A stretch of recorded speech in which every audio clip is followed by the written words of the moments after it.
I watched yesterday's episode and I must say, holy hell, what the hell is going on? Like, honestly,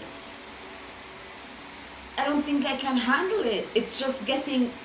Okay, I'm trying to continue.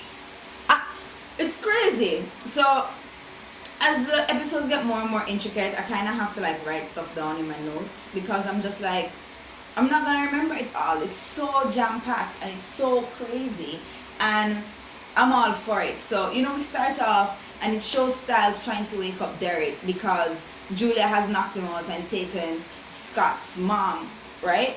And so he's finally he wakes him up and he gets the rundown of what's happened. It's gone with the Kalian. Julia took Scott's mom, and yeah, Cora is still sick.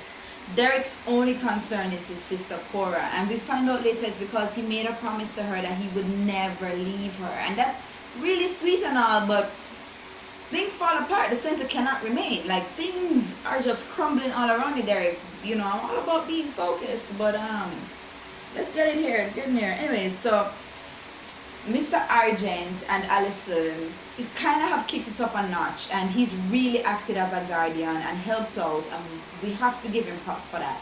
And the parents from last episode or 2 episodes ago, the parents have been pretty kick-ass. Like, I'm not even upset. From Scott's mom, zapping the twins, and now Mr. Argent is like, yo, let's see how Julia works with like a big bullet in the side of her head, and I'm just like, got him, Mr. Argent, bad man thing. Derek is like basically losing his mind over Cora, and Peter kind of says to him, well, one of the benefits of being an alpha, well, he says real wolves are known to never leave a wounded member of the pack. Like, they can basically nurse them back to health, like bite up the food, regurgitate it into their mouth, preen them, groom them. Like, they really take care of like the sick member of the pack.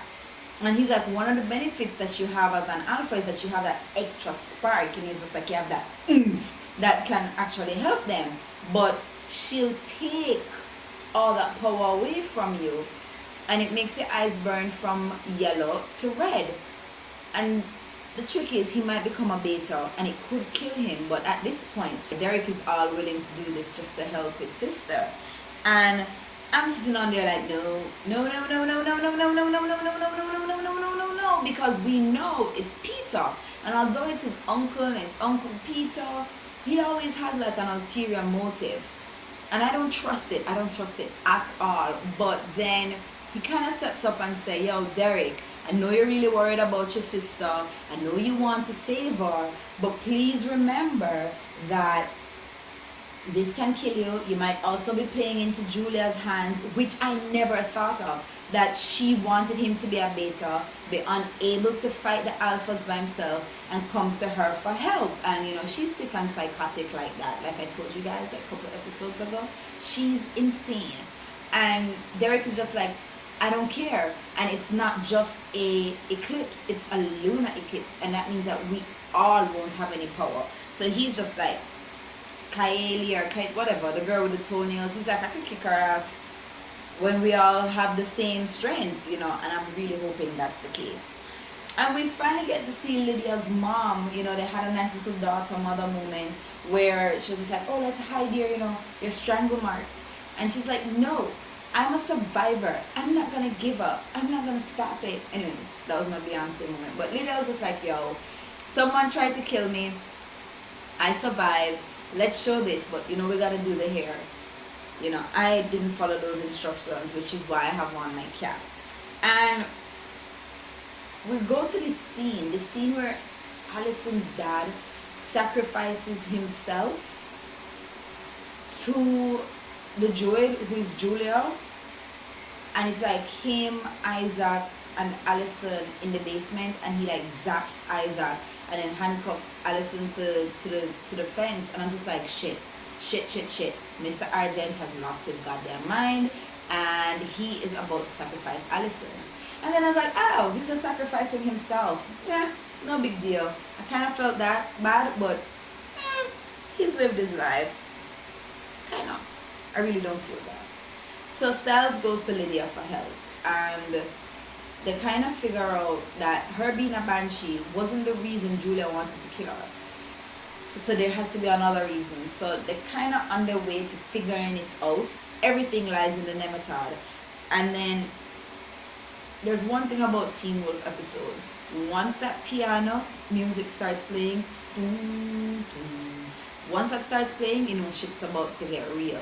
And it was right then that Styles got a text message from Isaac saying that, you know, Mr. Argent has been taken, and not Scott, I'm mixing up everybody. Styles gets a message saying that Mr. Argent has been taken, and he finally freaks out. Like, he's been freaking out, but he like had a genuine panic attack. And then we go to my favorite part of the whole episode, when Lydia kissed him. You know, she said kissed him to help him, you know, with his panic attack, but like I held my breath. I was just like, she finally kissed him, and it clearly took her breath away too, because she was just like, oh, didn't expect that. Woo. Anyways, so the twins are chasing. We'll fast forward to where the twins are chasing the female guardian, and her name is Marion, I think. And Scott is with the alphas, and he's with the Kalian, and I'm just like, boo, this isn't right. And she, you know, she guides herself in the circle, and all of them come around her, and they can't really touch her, and they're just like, yeah, how did you know? And she's just like, well, me and Jennifer are the same way, and you tried to kill her, so I don't see why you wouldn't try to kill me. Confused. Anyways, they finally got the full story out, that she was the one that sent. Guys, stick up it. You remember in the first episode, the black girl who everybody's like, yo, that's not the sister? And I was just like, no man, definitely it's her. I know my black people. Well, it turns out I don't. I feel really, really bad. It was another black girl by the name of Braden, or yeah, it was Braden, and she clearly died.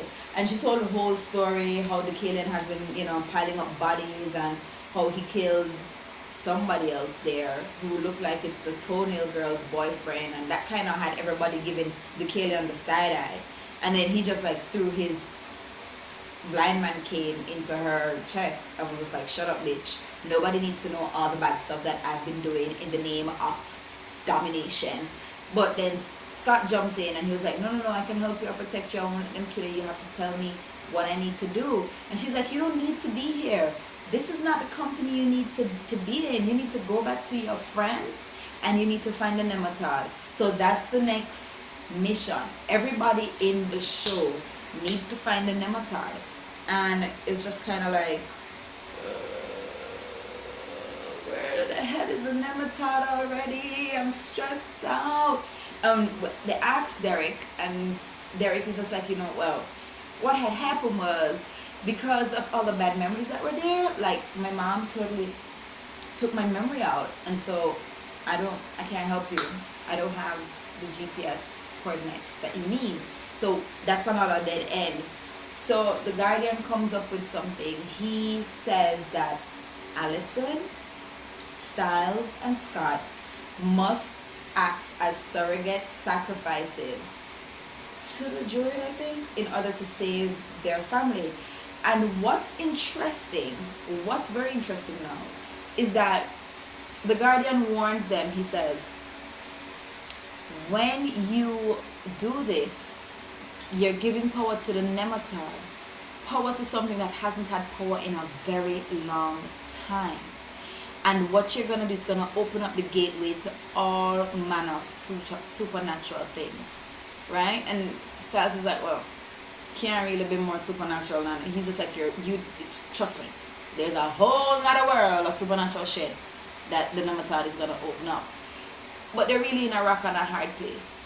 And so it ends with them actually starting to sacrifice themselves. You know, there's a little internal awkwardness there, because you have to be sacrificed by who can bring it back. And Allison's being sacrificed by Isaac. Scott's kind of like, yeah, I know I kind of lost the girl, or I'll deal with this later, I got shit to do.